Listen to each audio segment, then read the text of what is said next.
2.5% of the state's sports betting revenue is set to go into a problem gambling fund. Now, it's estimated to be around $1.2 million when that happens. But here's the issue. The state has not started handing out those funds. So it's going to be well into next year before that money begins to make its way to helping problem gamblers.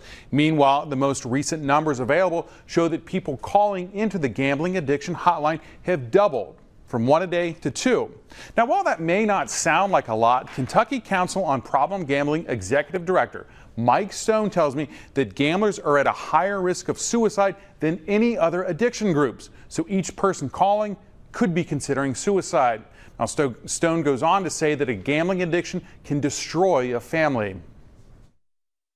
It is common for the spouse or significant other of a gambler to all of a sudden discover that there's no money in the retirement fund, or that there's a second or a third mortgage on the house, that there are multiple credit cards in the gambler's name or in the spouse's name that are maxed out, and puts a terrible devastation to the family.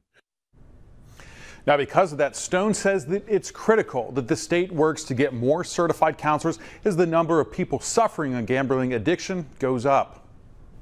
Christian, do we know how many counselors the state has right now compared to how many we should have? Well, Paula, it's got 7 right now. Now, Stone says that it should have 3 or 4 times as many. And here's a look at those. But the problem is Owensboro, Paintsville, Louisville, Owensboro, Louisville, and London. Now, there are none in northern Kentucky. Okay, maybe this sounds simplistic, but what's being done? Can't we just hire more people? Well, the problem is they need to be certified. Stone says that there are quite a lot of people who have a gambling addiction but don't know it or won't admit it. So this problem is only going to get worse.